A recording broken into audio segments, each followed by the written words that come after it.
Welcome back to Clan Brandolorian, guys. I have a very special guest today, and we are just going to talk about some of the nice things that we have coming for Star Wars and all that in between. If you like lore, theory, Funko, and Lego, go ahead and check out Clan Brandolorian on YouTube, anywhere you find your podcast.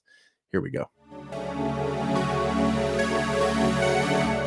Starship on the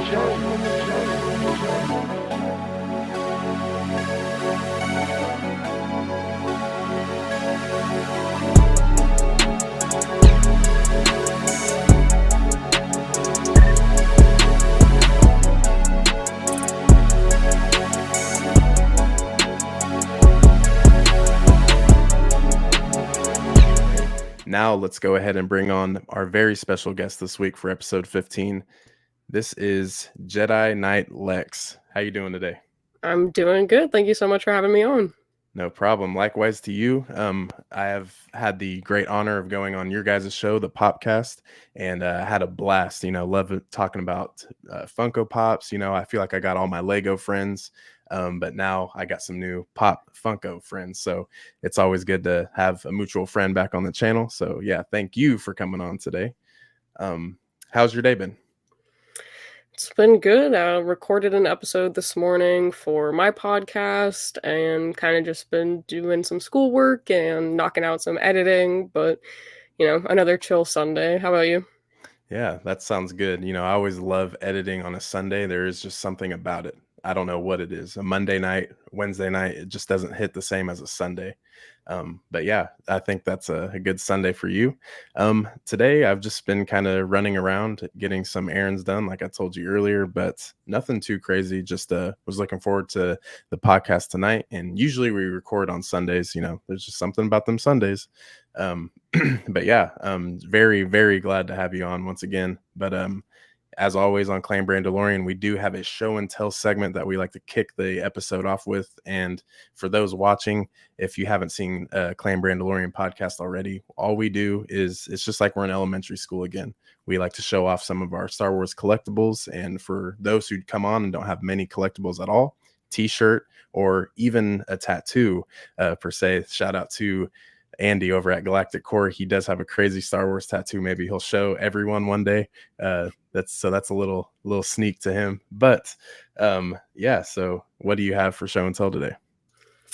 So it's definitely a late birthday gift. My birthday was like at the end of January, but me and my friend's schedule just haven't really aligned kind of with school and her working full time. But she's the one that got me into collecting lounge flies. So now we have this thing where like we kind of just exchange lounge flies for like birthdays or holidays and stuff. So she actually got me this Sabine Wren lounge fly. And I don't know, I think it's pretty dope. Nah, that is tight. I love the checker on the back. I love Vans, so that reminds me of a belt I have. Yeah, it's super dope. And then it's got their little like emblem. Oh. A little Phoenix squad. Right? I don't know. I thought she was like, it reminded me of you. Like, it's just you. And I was like, oh, like, thanks. So, oh, yeah, that's awesome. Finally get that. Yeah, that's cool. And I feel like, you go to the Hot Topics, or the box lunches and you see those.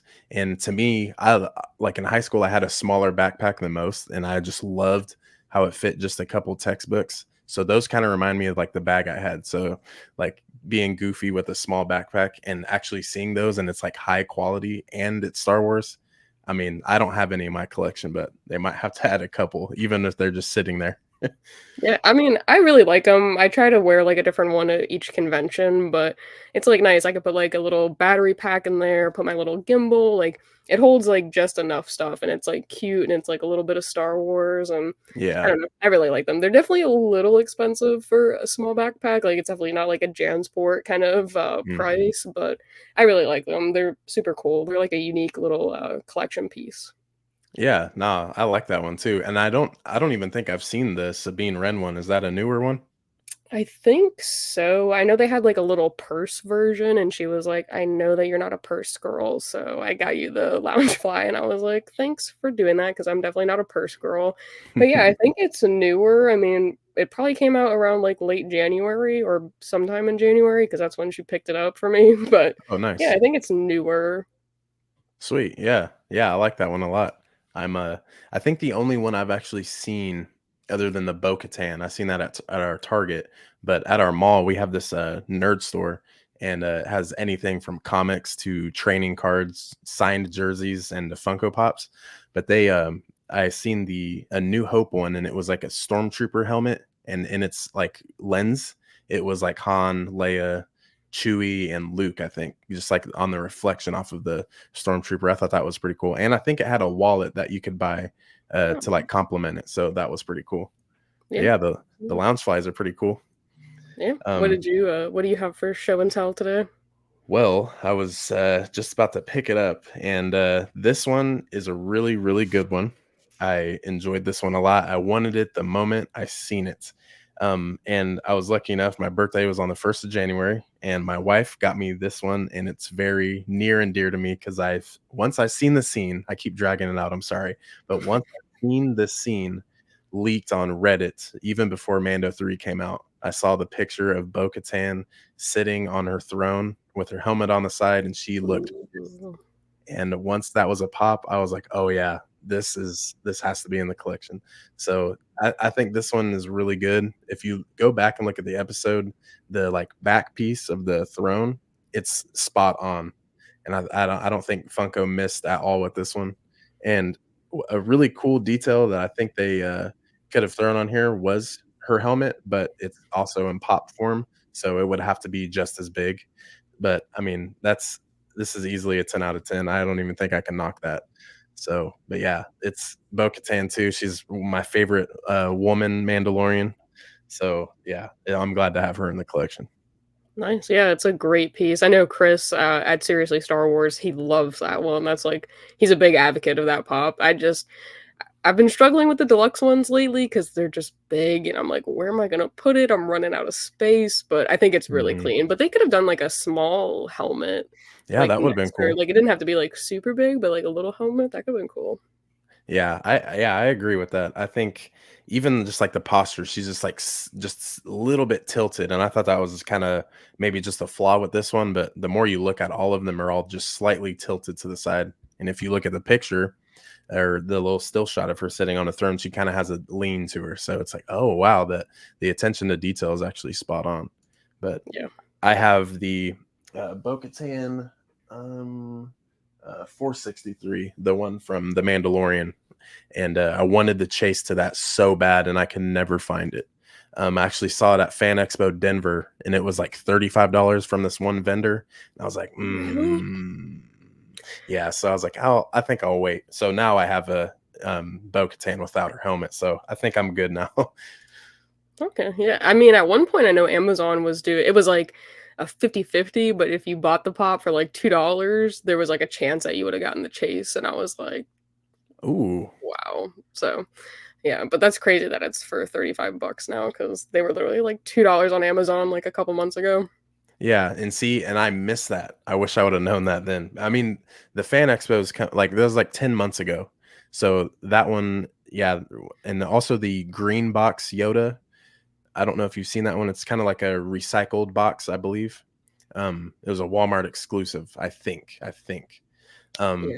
but there's this one guy, and I was at his little like pop up, and I was like, oh man, this doesn't have a price on it, and I needed a Yoda at the time, and I went up to him and was like, hey, like how much for this one? And he's like, 40. I was like, damn, bro. I was like, I only paid like a fourth of that, or that was a fourth of the price of meeting Hayden Christensen. Are you kidding me? Like, Yeah. come on, bro. I've noticed that like at the conventions, especially like some of the bigger ones, the vendors definitely price gouge. So even Yeah. though I love purchasing pops like at cons, I really struggle with it because it's a lot. Like I don't it's almost like they're double the price. So I usually try to like walk the convention floor like one time, see who's got the lowest price, and then I'll go back and purchase it like my second time through. But I've definitely noticed that like at cons, especially bigger cons, the vendors like really shoot the price up. And I'm like, I could go get the pop on any other day for like $10. Yeah. Yeah, I agree. Cause it's just like, okay, like that's a really cool pop. That's why I have interest in it. But it's like, man, $40. Like I just got Kit Fisto last month for $40. And Yeah. that was on an eBay auction. And I was like, oh yeah, I'll pay that all day. And then like the Anakin Skywalker with 2 lightsabers, like I paid 37 for that 2 weeks ago. So it's like, yeah, that's fine because that makes sense. Yeah. But it's just like, man, a green box Yoda, like it looks cool. Like I would pay up to 20, but 40, that's crazy. But I I mean, wonder if it was like a convention exclusive and maybe that's why, but I think I'm almost positive it was just a Walmart exclusive because I think they had, I don't know if it was Moana maybe that also had it's kind of like the Earth Day. I think it was the Earth Day Funko Pops. uh, Like the box is like recycled cardboard, I believe. But I mean, they have a really cool look to them. But also, I might just be confusing it with the same like Moana one. But it was the same box look. So I was like, yeah, I mean, 25, 20, cool, but not. I can't do the 40. that's a lot. Yeah, But but there was also another pop I was gonna ask if you had. Um, where? Oh, okay. There it is. The Battle Damage Grievous. Do you have that one? The GameStop exclusive. I I was just thinking to myself, I was like, I probably have whatever pop it is that he's about to ask, but I actually don't have that pop. Oh, I nice. That's I don't perfect know for the show. why, but I don't know. It's a really cool one. I just haven't found myself, like, going to GameStop, and when I do go to GameStop, it's to get, like, one of the 2 packs. So and I knew that they were gonna do, like, the Jar Jar verse Grievous one, Mm, but I do like the look of that one because I think it's, like, a Battlefront type yeah. theme, so it looks really dope. I've got, like, 2 Grievouses already, and then I was planning on getting that 2-pack, and I was like, "Do I need 4 total Grievous Funko Pops?" So, I passed on that one, but I think it's, like, a phenomenal looking pop. Yeah. Yeah, it's cool. Bailey actually that we were gonna have on. Elon Musk, if you're seeing this for chance, please send my boy Bailey a SpaceX the Wi-Fi that you provide. We really, really could use that for him. He's out in the country and he would be on the show if he had some really good Wi-Fi. And I don't think the Midwest territories are covered too well with the Wi-Fi. So if you see this, hook him up. But Bailey got me that for my birthday or for Christmas, I believe. It was one of the two. It's only a week apart. But yeah, once it came in, I was like, oh, dude, like this is pretty sick. It has like the earpiece that's like blown off and some chest pieces kind of exposed a little bit. I think it's really cool because I got the Walgreens exclusive, but it was the restock. I got it actually at Books a Million, and it has the special edition sticker on it, and it was $30. And I was like, "Ooh, yep, throw it in," because it was either that General Grievous or it was the I think there's a Bait exclusive Boba Fett, but Books a Million also has that same one as a restock, and it's kind of like the off blue tone that Oh, has the armor. It's pretty cool, but I was like, I got to get a normal Grievous in the collection as well.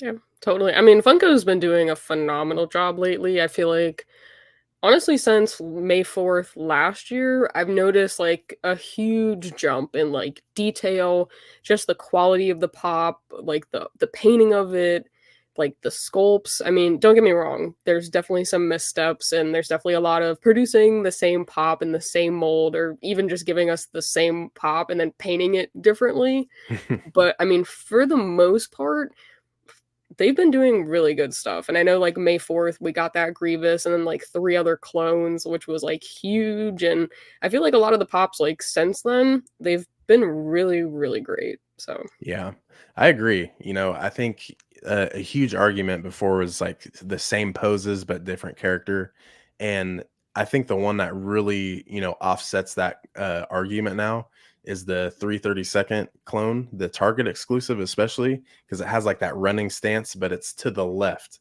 It's not normally like just a staggered stance or with the arms straight down. yeah, the Like hero pose. yeah. So, It's just like, man, they killed it with that. And like I don't know if you watch NBA at all, but the Target exclusive Steph Curry, like the facial hairs on point, the shoes, like it's crazy. The Curry's that he actually has his newest volume, he has a pink pair, and it's the way they even just detailed the shoes. I'm like, holy, like that's crazy.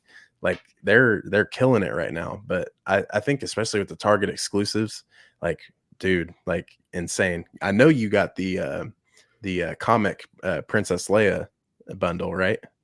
Yes, I did, and my only gripe about it is that it is the same mold as, like, I think it's, like, the A New Hope Princess Leia, it's just painted differently, Hmm. but I'm such a sucker for those retro ones. I think just something about the box, the paint on it, the comic on the back, I was like, "I gotta get it," but it's the same mold as another pop, but it's painted differently, but I think I just love the retro comic ones, so I Oh, had it to get looks it. so good.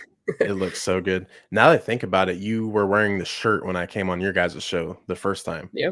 So yeah, it's cool, the big Darth Vader, like that's the first thing you see, but with the pop, it's the Leia. And like I have the comic ones above the camera where it cuts out, but I have 5 of them. So I'm missing like the C3PO, the Vader, the Luke, and then the Leia. I have everything else but those, but the Leia, I'm just gonna wait maybe like another month or so and see if it goes down just a little bit.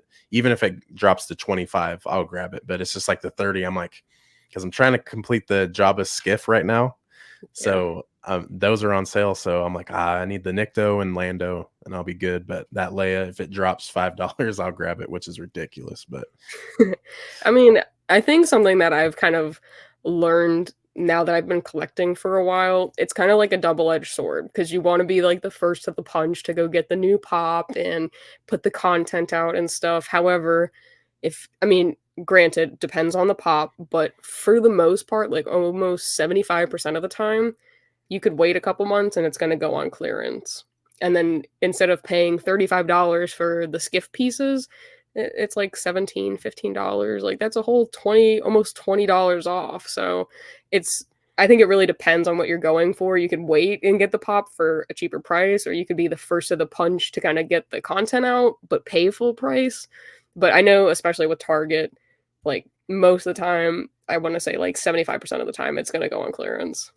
yeah, and I mean, shout out to Target for doing that because a company that doesn't do that is Walmart. And the Fennec, like I literally, it was insane. Like the Book of Boba Fett Fennec Shan that came out, I was like, I need that. She's in the kneeled stance and her sniper stance. I'm like, oh my god. And like I think me and my wife, I'm trying to take her out to the mall like every Saturday morning because I'm like, I need this Fennec. Like, do you have any reason to go to the mall? Like, let's go by. And sure enough, they had it. But then it's like I go to Hobby Lobby and it's still 12.99. I'm like, oh, okay. Go to Walmart and there's like 400 Fennecs. I'm like, what is going on? Like this poor character, I love Ming Na Wen. I love the character of Fennec, but it's just like, oh man, maybe we need to like cut down on some of the production quantity and just kind of focus on maybe getting a second wave out at some point. But I mean, it took, I feel like a year and a half at least, after the Book of Boba Fett for it to go down to like $3, $4 at Walmart. I'm like, oh man, it makes me just think like, oh, that poor character.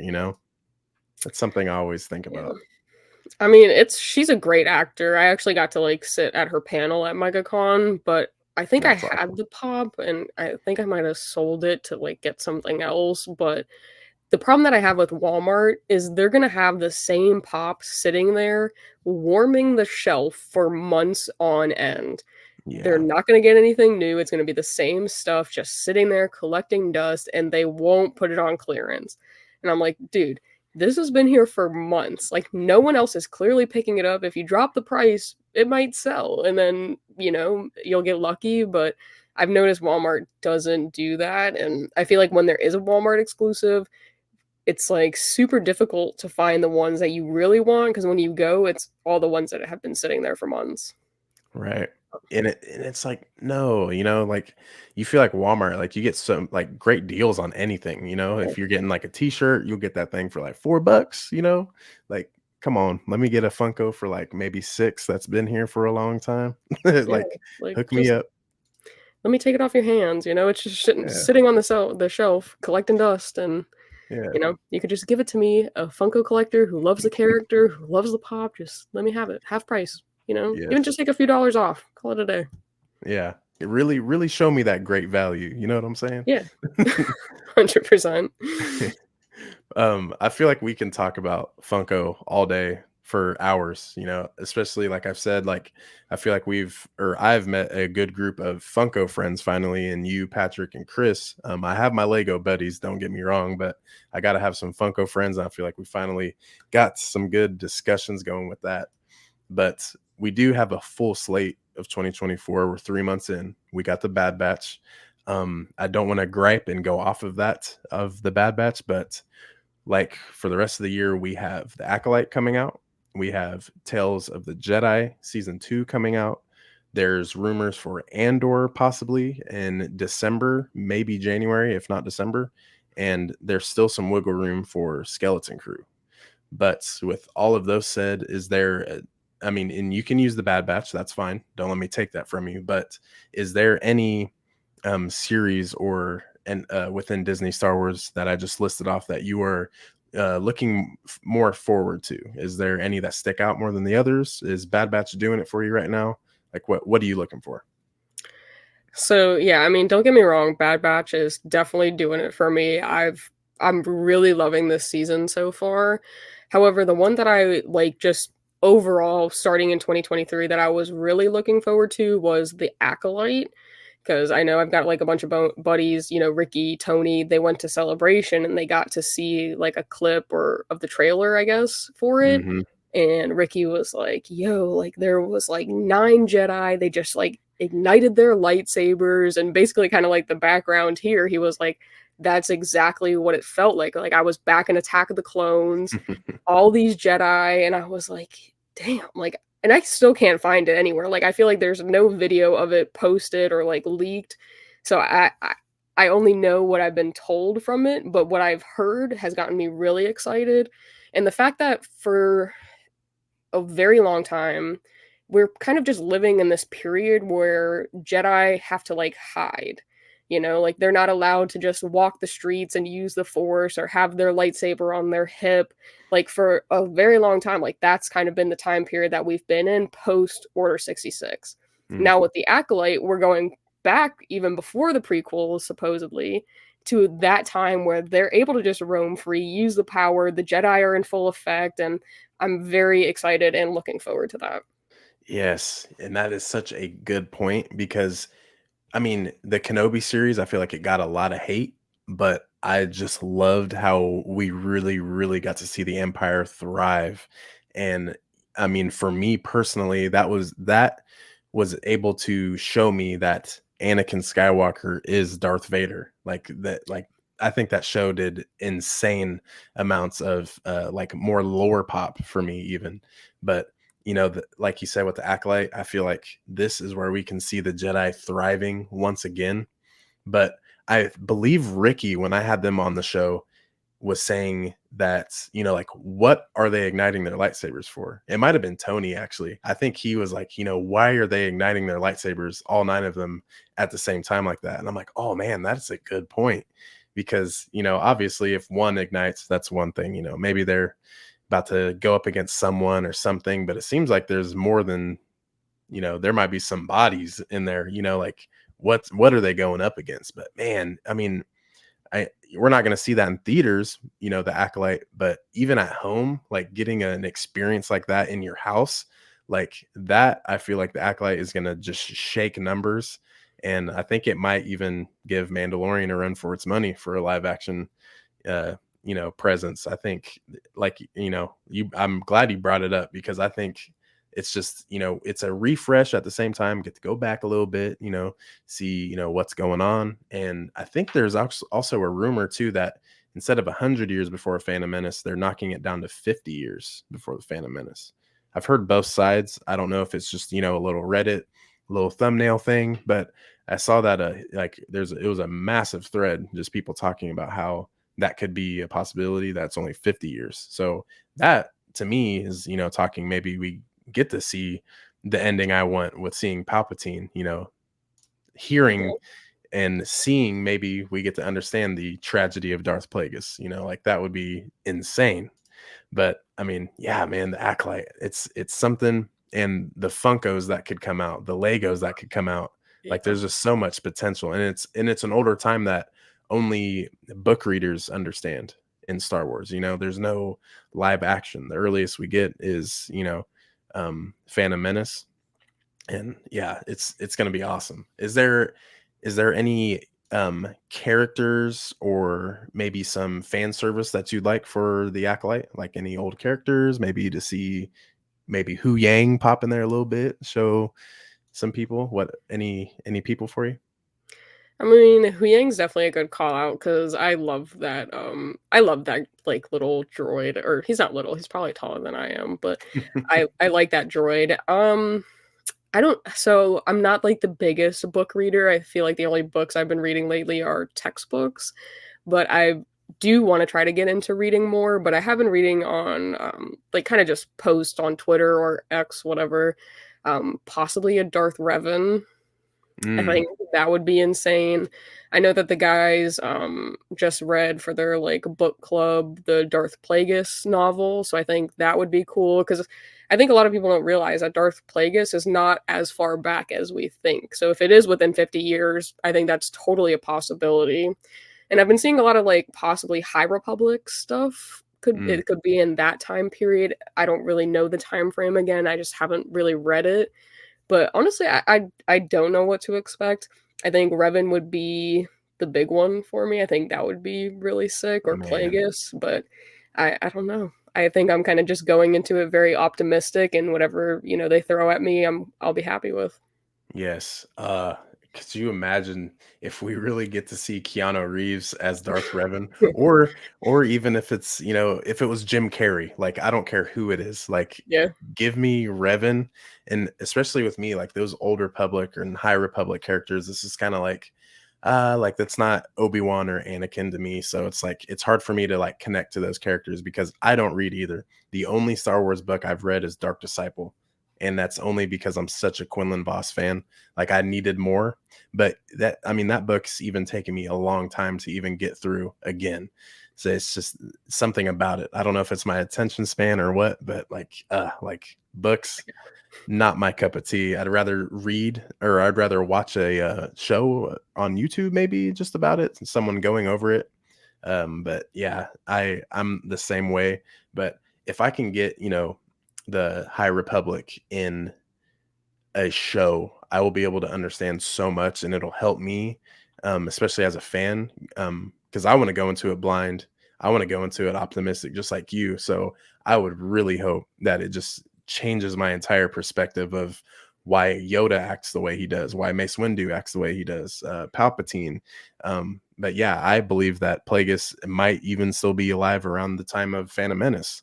Like I don't think it's pretty clear, when he dies. So maybe George Lucas left that open for intention of maybe a show like this. Maybe, Dave Filoni kind of sprinkled in some cues to be like, hey, like we need a show, like this is an open topic. So man, Acolyte, uh, there's so much. A Wookiee Jedi, like I need yeah. that. I Uh, mean, we did get Gunji, so it's not, like, anything that's, like, too crazy, but I think just seeing, like, a live action Live action, Wookiee yeah. Jedi is gonna be crazy. Oh my god. I think, yeah, just seeing how they, would maneuver. Maybe we can see why Yoda had such a good reputation with the Wookiees. Yeah, Maybe we get to see Kashyyyk again. Like, there's so much callback, and I feel like it's in a time where, Yoda can actually be a prominent character. They might just not be showing him for trailers when we get those. Because I don't think, from what I've heard of people who went to Celebration and saw the trailer, I don't think there's anything of Yoda. So, I mean, hopefully he's yeah, just kind of maybe a background character, 2 minutes, just something. I need to see Yoda, and praying that we get to see him sporting a white and gold robe, maybe. I think that would be really cool. But yeah. what what are your, just to kind of bounce up a little bit, is there any expectations you have with Skeleton Crew? Because I feel like there's some fans that are just like, I'm not for this. It's the Stranger Things of the Star Wars universe. Which I love Stranger Things. I love Star Wars, so it could work. But I have some friends that aren't too big on Skeleton Crew. I'm ready for it. It's just more story in the Mando verse. But what are some of your ideas for it? So, I think it's hard to really, like, I don't know, I same thing as you, I've seen some people, they're like, "I love this, I hate it," and I was like, "I don't know how you could be on such polar ends when we know bare minimum about it." You know, like, I mean, yes, we know Jude Law's in it, I've heard it's like the Goonies or the Stranger Things of Star Wars, and I love the Stranger Things and the Goonies, so I'm not gonna be mad if it's like that, but I think it's gonna be, like, a different perspective, and I'm definitely open for it, I think as long as it's executed well, but I everything that Filoni's touched, it's been phenomenal, even Favreau, so I've got pretty high hopes for it, but I don't know what to expect of it to have, like, such, "I hate this idea," or "I love this idea," 'cause I'm, like, in the middle, I'm trying to be impartial, I don't know Yeah. much about it, there really isn't much out there on it except speculation and rumor, so I don't know, I mean, I'm looking forward to it, I think any new project is good in my book, and then once it comes out, we'll see from there, but I try not to be, like, a hater until I actually get to watch it and finish it, you know? Yes, yes, I'm the same way. I like that you bring up the Goonies too, because that was just such a childhood staple in the house. Yeah, Because right? I was the only child until I was 12 years old. So I was like, man, like this show right here, like getting the gang of friends together and just like, causing corruption and going against an old mad lady. Like, how cool would that be in the Star Wars universe? Like, and I love Data. I love Data from the Goonies. Um, but yeah, it's just like we can get characters, like I believe it's 4 children, correct? Is it 3, 4? S Something like that, 3 or 4. It's like it's a small number. It's nothing, like, crazy, but, I mean, yeah, I don't know. Yeah. So if it is around, 3 or 4, it has to be one of the 2 that we can each get, maybe not so much of an episode each for each of the characters, but maybe kind of a collage, like we get to see Din Djarin's flashbacks to when Death Watch picked him up. Like I think that would be cool to see where these children fall into the hands of Jude Law. Like I'm really hoping because I mean I stress this on everyone that comes on the channel or watches any of my videos. Like Quinlan Voss, once that dude comes to live action, I want to be like the internet face of Quinlan Voss because I love this character and I feel like there's just so much potential. But I'm hoping that Quinlan Voss maybe has a connection to Jude Law's character. Maybe he is part of the path, and maybe Quinlan has to do something. Or if Asajj Ventress and Bad Batch is with Quinlan, maybe she's like, I know this guy, he can do this, and that's where Jude Law's character comes in, tries to get them to come back. So, I mean, I think that would be cool.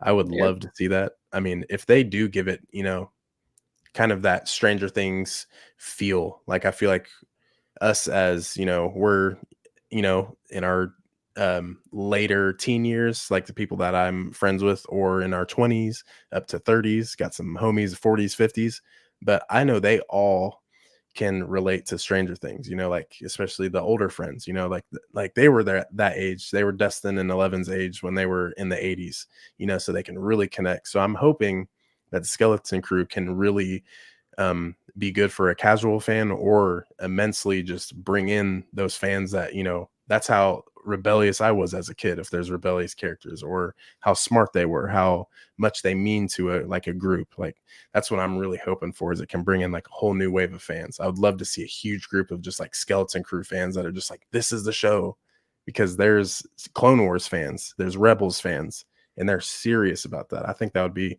really cool for Skeleton Crew because I feel like more aren't wanting it than most. I feel like they're just kind of like, oh yeah, it's just going to be a throwaway show. But I'm hoping it's a lot more than that. Yeah, I'm hoping that there's just not enough information, I feel like, to have that, like, definitive, like, "It's gonna suck." Like, how you have no idea, but I think it's, like, it's definitely something new, it's something fresh, it's something that we don't know what to expect, so I'm hoping that we get some backstory of the characters, which I feel like is a must if you're kind of introducing new people, like, who is Jude Law's character? We haven't seen him before in any other project, so I really hope that there is some backstory that's developed and we're just not, like, thrown into it assuming that we know all these characters because I feel like they kinda did that with Ahsoka. Like, I feel like if Yeah, you were not, like if you didn't watch Clone Wars, you didn't watch Rebels, like, you were kinda just a casual viewer, like, there was a lot of questions that were not answered for you, like, who is canon? Who is Hera? Who is Jason? Like, why is Ahsoka like that? Who the heck is Sabine and Ezra? And I was like, you know. So I don't know. I mean, I hope it's not like that. They're just throwing us in the flames, but I mean, I don't know. I'm excited for it, but I don't know what to expect. So Yeah, I'm really hoping that goes the way I want it to, just nice and chill. I go into all of these shows blind because the worst thing is, watching some YouTubers or just reading some things on Twitter, X, Instagram, whatever. Like, and it's like, guys, this still has 3 months before it comes out. Why are we hating on it? Like, all you're doing is just making like that's all it is, I feel like. And if you don't like something, you don't like it. That's fine. That's fine 100%. You don't like everything. That's why we are who we are. But it's just like, how are you gonna judge something before you've even seen a trailer for it? You're just reading things on like Best Bin Bulletin, which like most of the time they're pretty spot on. It's a good news source, but it's like, why are you taking it out of context? It yeah, clearly says could have a returning character, and everyone's like, oh my god, that character is coming back, and they shouldn't because they died like 200 years ago. It's like, what is going on? Like, yeah, let it marinate. yeah. I mean, I think people pull out strings, and I mean, there's definitely some bigger YouTubers that kind of just like automatically have this like opinion about certain things. I'm like, I don't know how you could have such a strong opinion already on something that we know that much about. Like the only thing I know is Jude Law and that it's named Skeleton Crew. That's it. Hmm. That's all that I've like definitively got. So I don't know how people are just like so like hard on the it's gonna suck. I'm like, you have no idea. And if you're already so negative about it, you're not gonna enjoy the show, like Yeah. for what it is. So I don't know. Makes no sense to me. Are you a Lego person by chance? 100%. Okay. I think that R2 looks like it's made of bricks, but I couldn't tell. Um, have you heard about the Skeleton Crew Lego rumor? I think I've seen like little things about it, but there's been so many like leaks and rumors with the 25th anniversary and then May 4th coming up that it's probably gotten like out of my mind. But what are your So thoughts? with last year there, 2023, there was rumored of a late like December um or not Jabba Skiff. I'm thinking of this October. Whoops. Sorry to spoil that if anyone doesn't know and doesn't keep up with Lego leaks or anything. But it was the Skeleton Crew's ship, and it came with 5 minifigs. So I don't know if that entails all of the children, Jude Law, and maybe a droid, if they have their own astromech or gonk. Um, but I think that that ship getting delayed and supposedly maybe releasing in June or August, which makes me think it can't be June because we're getting Acolyte, but maybe in the fall we can get a release of Skeleton Crew and the ship. So what I'm hoping is that the ship actually is maybe the home of the kids in Jude Law's character. I just want there to be some significance, especially if we're getting a delayed Lego set and it's still getting thrown around. And I'm hoping it has some significance. Like Andor, it just had the attack on Ferrix, like that. It was a cool set, but it only had one Lego set for the insane season it was.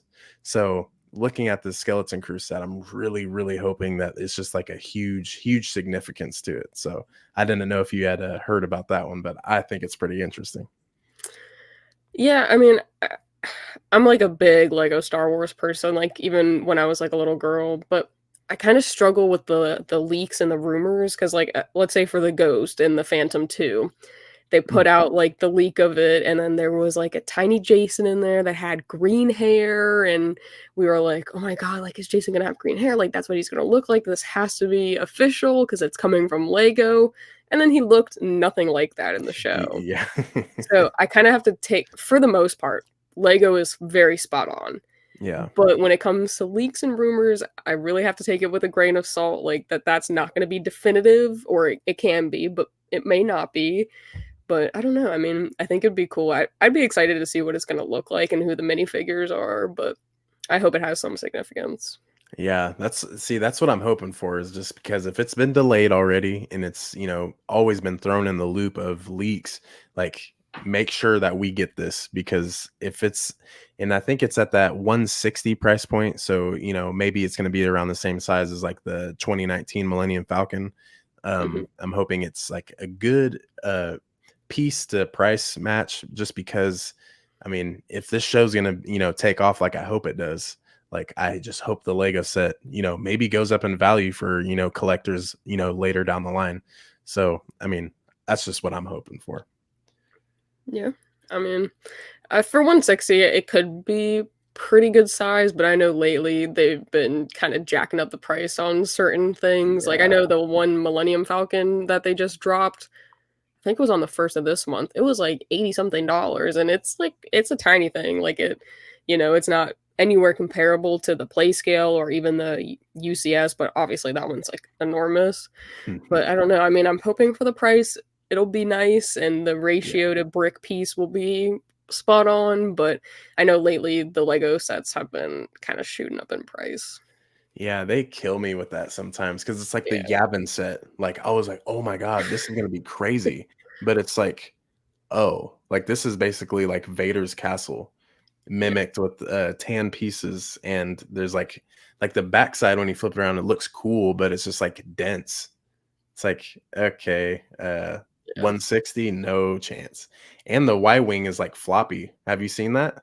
It's like Yeah, I've seen not images and solid. stuff of it. I just did not pick it up. I was like, for that price point, it's not a set that I like have to have. So I Right. I I saw it like built and everything. They had it on display. I've got a few friends that picked it up, but I was like, yeah, I mean, I'll look at it in your collection, but it's not one that I need in mine.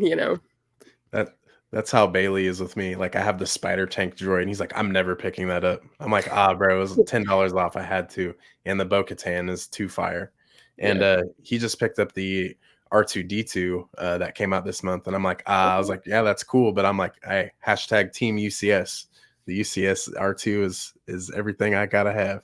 Yeah. Um, but yeah, I think with Lego, I hope they keep continuing, because maybe we can get some Lego sets for Tales of the Jedi. They haven't done it yet, but depending on the characters, maybe we could get that. Is there any characters, if you could pick two Jedi that would be in your Tales of the Jedi season 2, who would they be? That's a good question. I mean, I think I really wanna find out more about the enigma that is BAYLAN Skoll. I Yeah. think, in Ahsoka, for whatever reason, I, like, really was into their characters, like Baylan and Shin.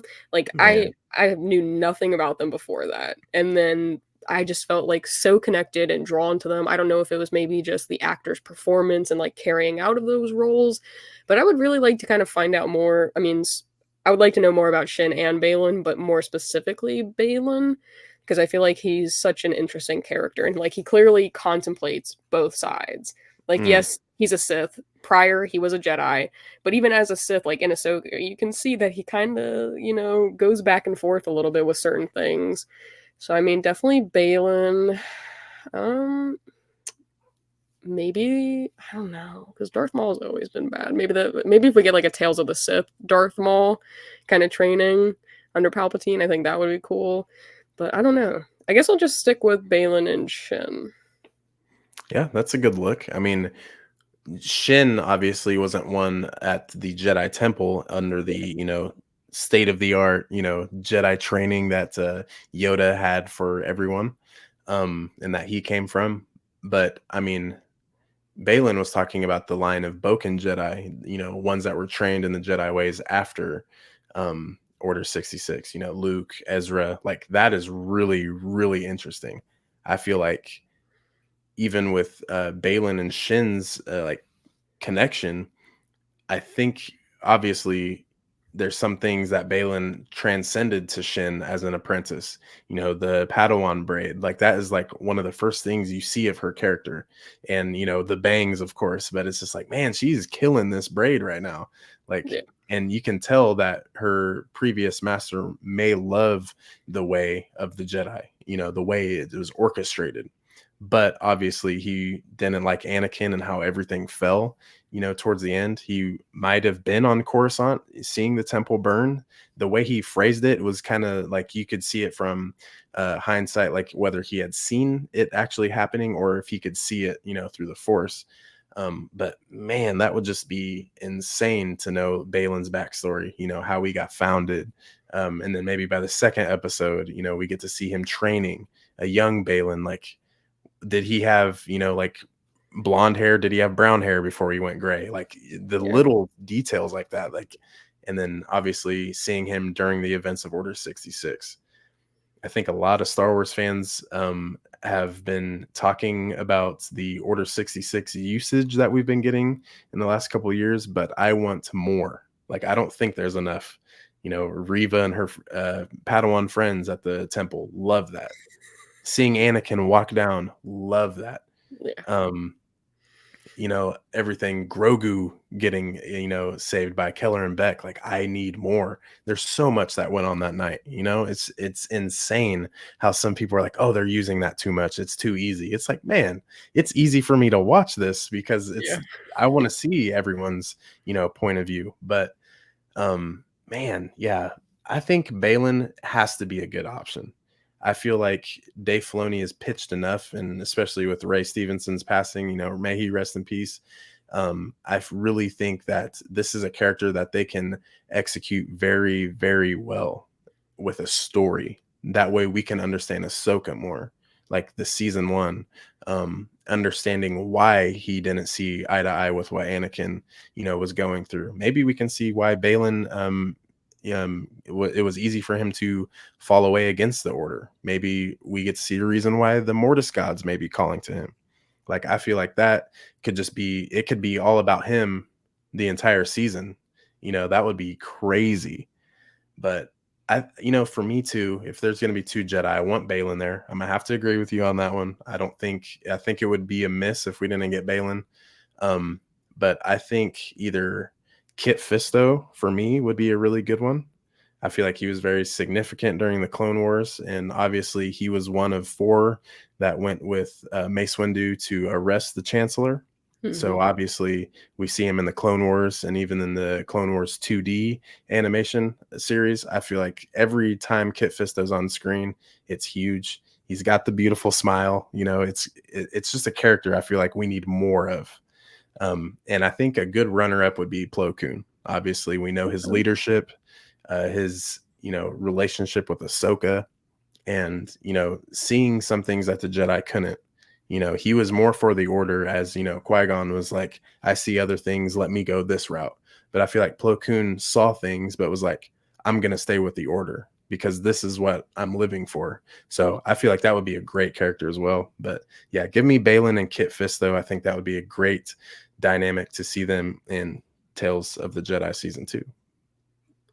Yeah. I'm kinda shocked you didn't say, like, a young Quinlan, like, training, but honestly, like, as you were saying it, I was definitely thinking Plo Koon because I feel like at first that character was like such an enigma, and then like through the Clone Wars you get to learn a lot more about him, and I Mm, feel like it was really cool. And then him kind of taking Ahsoka under his wing, training her, like, I like initially I was like, that, that would be cool to kind of get more of Plo Koon. I mean, Kit yeah. Fisto is cool, but I like Plo Koon too. Yeah. Yeah. I feel like you can't go wrong with either of them. Even the way they go out and Revenge of the Sith, like it's huge for the story. Both of them, it's just insane.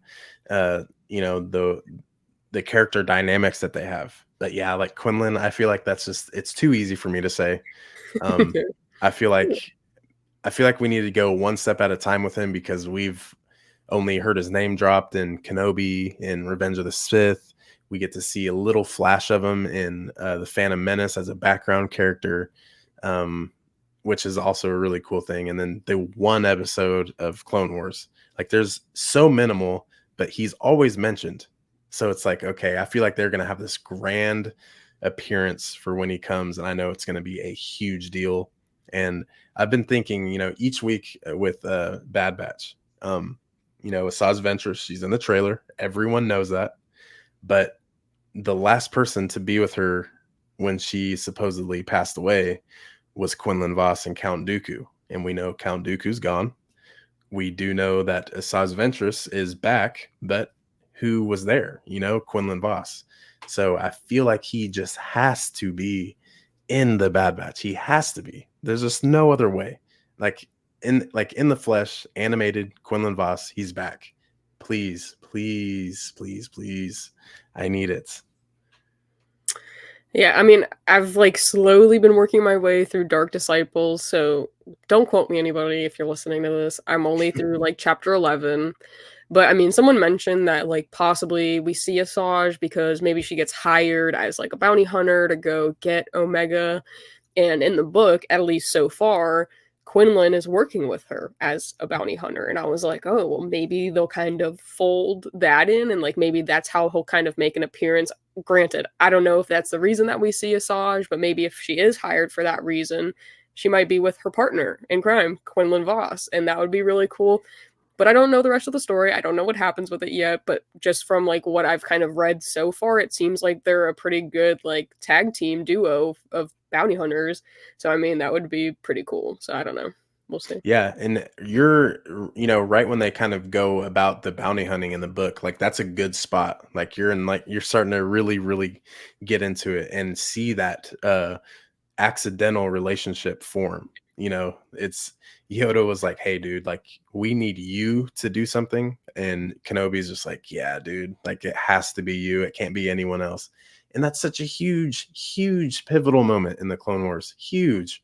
Like Asajj Ventress could have chose either side. Like she was brought up with Jedi ways, and then being a Night Sister. Like, oh my god, and I've always had this thought too, is like, okay, maybe Asajj and Quinlan take Omega in the end, and this is how the path creates in the Kenobi series. Like this is where it started. The first kid that they have to keep hidden is Omega. And like Obi-Wan said, Quinlan kind of has that demeanor to him to leave a message for other Jedi who are trying to, keep quiet, like on the wall. Like Kenobi read that. And I think it was also really cool how that was the premise from Kenobi to that one Jedi that was in the bar at the beginning that ran away, and then they had him hanging in the streets of Mos Eisley. I think like he was telling that Jedi like stay hidden, like that was the main thing. And it's like, dude, like this is such a crazy time of the Empire. Like you have to stay hidden, and like it's just like knowing what we get from Episode 3 all the way to Return of the Jedi, where the Empire falls. Like that is such a long time, like 19 years, 23 years, something like that. That entire room, like imagine knowing how the Jedi still prevailed underneath, the lines, like, and knowing that like Quinlan Voss could be like the stepping stone, or Asajj Ventress out of everyone being the stepping stone to that underlying Jedi. Like it's nuts. It's insane what they can do with this character that I really want to see. Like, don't play with me, Star Wars. Give it to everyone. Yeah. I mean, that's definitely a valid point. About Bad Batch and stuff, because I think it's pretty cool that they have like that kind of underground railroad type situation for the Jedi, and I did like that kind of Kenobi mentioned. He was like Quinlan was here, and I was like, Yes. ooh, and then we literally got nothing else of that, and I was like, dang it. But yeah, I don't know. Maybe Omega is the first, but I have my suspicions about that as well. So I don't know. Spill it. I think where this is kind of going is we're trying to kind of weave the sequels into what we currently love. And we know that in the sequels, Palpatine clones himself. So I'm almost under the suspicion that at some point Omega is going to get recaptured and they're going to get the midichlorians from her or whatever that they need. Because the cloning happens, whether it's from her or maybe someone else, but I just think it's going to be her because there really isn't mention of anyone else. But I think Mm. that at some point she's going to get captured. I think all the Batchers are going to be done, but I don't know if she's going to survive from that point on or if that's kind of just the end. Like they need her to die in order to like get everything that they need for the specimen for him to then clone himself, which clearly happens. But what Right. leads up to that happening, you know? Like, I Mm. don't know. Man, that is crazy. See, and I love talking to different people and seeing what they expect to happen. Because, like, obviously, we have these things made up in our minds, like, oh, this is happening. And then I feel like 90% of the time, I'm like, oh, I'm disappointed because that didn't happen. But, like, man, that's crazy. Imagine if, Omega is the one that has to go ultimately. She's a kid, you know, in Star Wars. And we're like, they said they're taking a dark turn. And it's just like, dude, if they do that, that is huge for Star Wars. Like that is a huge book that closes if Omega goes. Because obviously, I was one of the fans at the beginning, like she's annoying. I don't like the, you know, crying about everything. I didn't like the voice at first, but it's the even by the end of season one, I'm like, dude, I love Omega. She's dope. Like, who is she? And then Boba Fett is one of my favorite characters. That's his sister. It's like, what is going on? Like, um, but man, if they close that book on her, and that is why Palpatine is, the way he is, in episode 9, just insane. Yeah. Because, I mean, I don't know. I mean, there's definitely a lot of people that have varying opinions of it, but I just feel like Filoni is trying to connect those two dots and kind of sew together the poor sequels that a lot of us don't like with something that we do like with Bad Batch, which if he does it in the right way, it might make sense. It might make me like the sequels a little bit better, but I feel like that always never made sense to me how Palpatine kind of just came back, and I think that's where it's kind of going with the vault and Project Necromancer and him needing a specimen. It's only Palpatine and Hemlock that can go in there with Nala Se, and I'm like, I don't know, like this seems like this is the cloning like situation. Like this is what's going to lead up to him coming back in the sequels. But I don't know because we don't really get mention of Omega anywhere else like going forward. So I'm like, is she going to survive? Does she go into hiding? Is this the end of it? Like, do they all just like is that just it? But I don't know. I think there's a lot that could happen in the few episodes that we have left. Yeah, it's crazy. It gives you goosebumps just thinking of the different outcomes. And you mentioned only Hemlock and Palpatine, and obviously, like Nala say, they can, see what's going on, but behind closed doors, literally, like down the laser hallway. Like I've also had this theory, even after the first 3 episodes. I think that Palpatine's gonna take out Omega running away on Hemlock. And Hemlock is already sus with, his hand, maybe he had, data stolen from him. That's why he's acting just like the clones are. Maybe taking a piece of him as a sample and creating Snoke. They have the same blue eyes. They have almost the same figure, but maybe Nala Se also, catches the end of it as well. And, this is why Snoke is like a long embody, like a longer body. And maybe it's just like the connection of maybe his ultimate punishment for letting Omega get away is I'm going to use him as a vessel to, put my essence inside of. Like that would be an insane punishment. You know what I'm saying? Yeah. Like you get taken and you are the temple that Palpatine wants to put his evil inside of. Like, dude, like that shows an entire darker side to Palpatine. And I feel like that is something we need. If Omega doesn't get away, which you're kind of swaying my look at it. If Omega doesn't get away, I feel like she has to die. This has to show Palpatine and why he's, the biggest bad in the galaxy. This is why he's the emperor. Like, oh man, there's so much they can do, and I love the thought of that.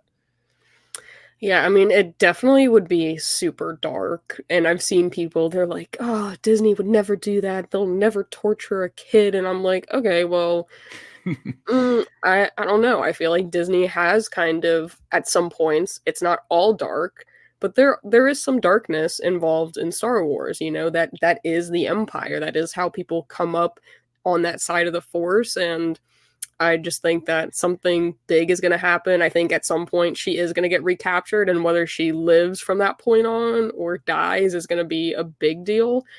but I don't know, like, I haven't seen anything of them continuing Omega's character further, but everyone's like, "Omega's gonna be the only one that survives," and I'm like, I don't know, like, I feel like it's a 50-50, but I've almost, like, positively in my mind made up the fact that she's gonna get captured again, and that's how that happens. I could be completely wrong and have no idea, but that's me just kinda, like, connecting the Yeah. dots in my brain, but, I mean, that's definitely my theory, but who knows? Yeah. It's a good look. I'm not mad at it. Um, well, if the well, I feel like we've got some really good talks for 2024. Have you heard the news of the Lando series or the movie, I should say? I've heard talks of it. I haven't seen anything, like, super definitive or, like, any storyline related stuff. I mean, I love Donald Glover.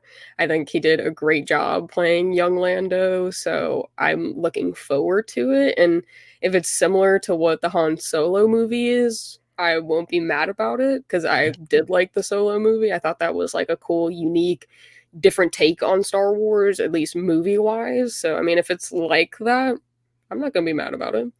Yeah, I mean, I see you have some of the greatest albums of all time of our Yeah. generation, I believe, behind you.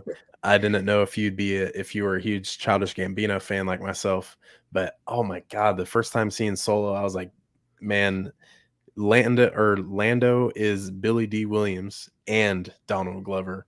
Like the way he gets the same, mannerisms as Billy D. Williams. And it's not just being Lando, it's just like as an actor, like watching and understanding. Like I feel like it's just an insane portrayal of acting. I feel like the way everything was handled by Donald Glover was just to a T. But I didn't that was just something a little something I didn't know if you were super excited about, but man, I love that direction and only, with the help of his brother, they did Atlanta together, the TV series, and I loved that series. So them going into the Star Wars universe and creating a movie would be phenomenal. That's just what I think of it. I think it would be great. Yeah, I've been a big Childish Gambino fan, so when I kinda saw him come in and play Lando, I was like, one of my favorite artists and one of my favorite fandoms into Yes. one. I was like, it's and it was like a perfect match, like, it was harmonious. I think that, as you said, he definitely played Lando's character to a T, and, like, I didn't expect him to be an actor like that. I've only known him as a singer and, like, a rapper and stuff like that, but Yeah. I thought he did such a good job that I totally think he deserves his own movie, so I'm for it, but I haven't seen much about it. Yeah, it's that they're coming out saying that the film should be on the slate of 27 as well. We got Ray and Mandalorian Grogu, like we got those two movies coming out, and I think they're slated for the same year. We're getting the May 4th premiere and then the Christmas premiere, which I think would be cool. They did it with Solo and um uh Last Jedi. Yeah, Last Jedi. And I think that's a good area, but at the same time, I don't think it's going to have that unsuccessful turnout like Solo did, which I love the movie. I didn't think I mean, you can see the choppiness just because there was one director that started it and then halfway through was like, "Nah, let's scrap this." And then Bryce Dallas Howard's dad may like, "Thank you." Comes back and is like, "Here, let me finish this." And then adds Darth Maul at the end. Like it's great. Yeah, that was cool. Like Yeah. I don't know, I really enjoyed the Solo movie. I thought it was just, like, a different take than what we typically get, and then we get to kinda see, the origin or at least, like, the teen into mid-20s of Han Solo, which we don't get in the others, so I thought that was pretty cool, how he kind of acquires the Millennium Falcon, they do the Kessel Run, like, I just thought yeah. it was, like, phenomenal. Like, all the stuff that they talk about in the OT was, like, totally talked about and shown in the Solo movie, and I really liked it. I know it gets a bad rap, but I liked it, so I don't know.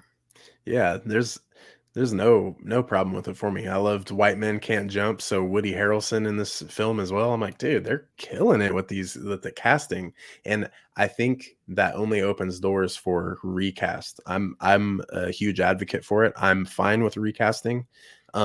These actors are getting, offers to be in these movies for a reason. They are professionals at what they do. And especially in Star Wars, we both know that there are a lot of actors and actresses that just get hate for no reason, just because someone wants to sit behind a phone or a computer and just start typing away dumb stuff. But it's like, guys, you go do it.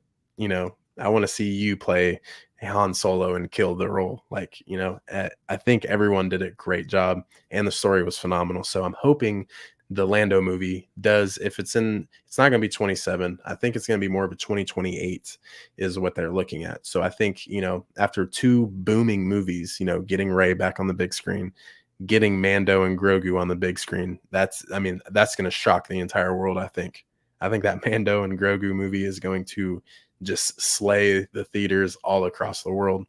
Yeah. But after those two, the next year we get a Lando film.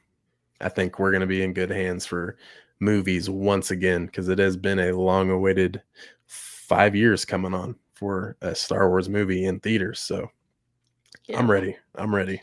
It just keeps seeming like there's such big gaps in between movies coming out, and I was like, I wish, like, no, I don't want you to rush and just put movies out to put movies out, but I wish there wasn't such like a gap between everything, you know?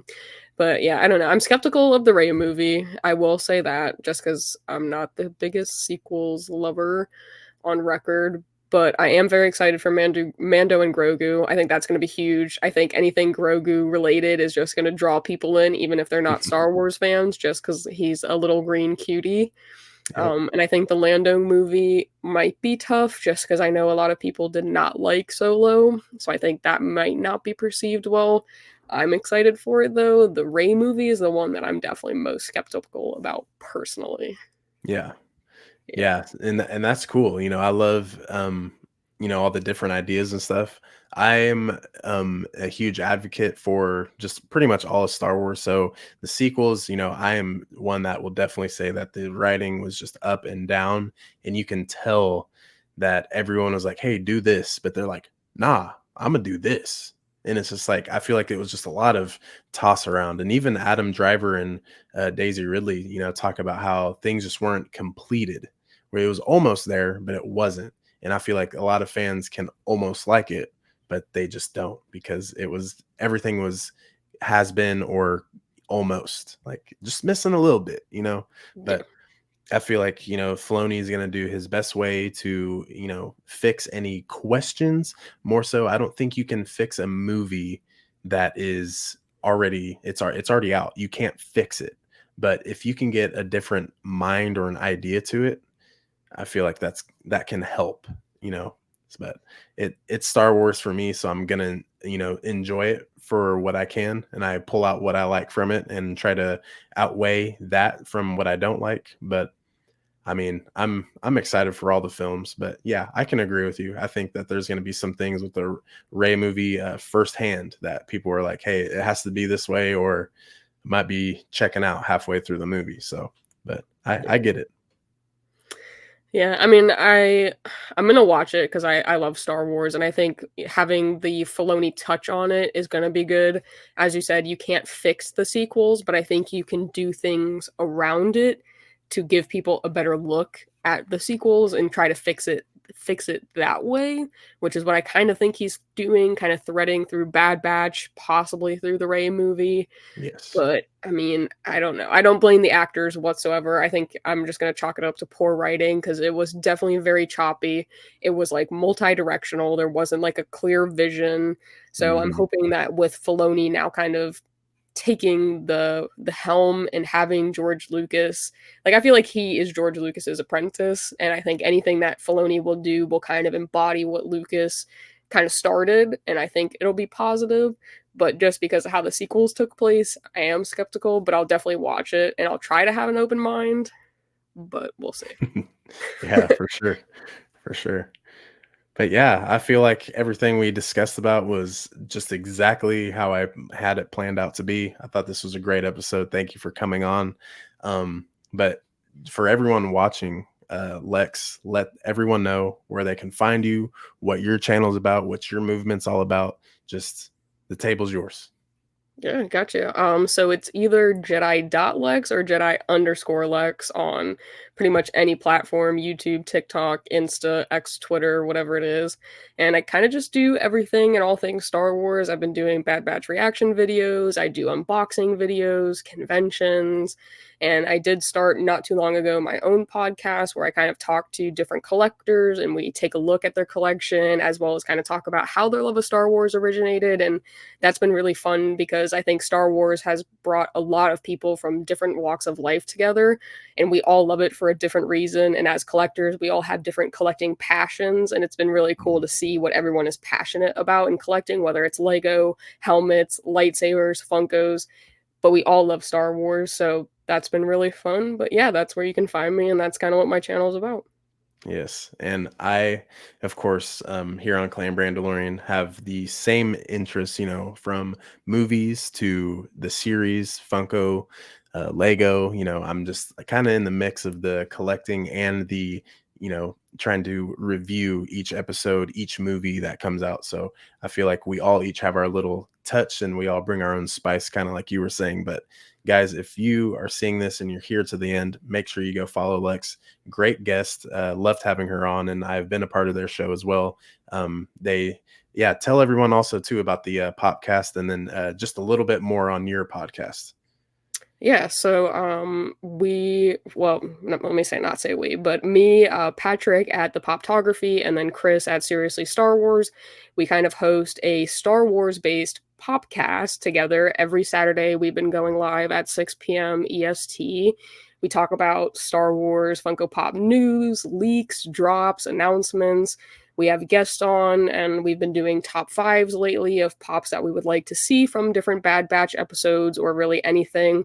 We play different games like guessing the Funko Pop silhouette or even kind of like The Price is Right, but with Funko Pops. So that's been really fun. So definitely check that out if you are a Star Wars Funko Pop lover. And then my podcast is Beyond Tatooine, and I drop new episodes with different guests every Thursday at 10 a.m. And hopefully I will have Mr. Clan Brandolorian on here shortly. Yes.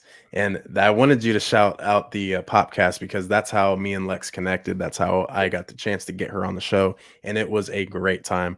Funko Pops, if you love Funko Pops and Star Wars and just simply talking about the two, I mean, it brings everyone together and it's just a fun thing because who's talking about Funko Pops, like these guys. So make sure you go follow them, follow Lex. And then, of course, on Tattooing with Lex, that would be a great time. I'm always down for it. But yes, guys, make sure you go subscribe to her. And of course, since you're here, if you're not subscribed already, click that button. That's what we all need from people who are viewing on the channel. It always helps us out. And yeah, I feel like today's episode was a win. So on next time on Clan Brandolorian, we'll see you for episode 16. I'm out.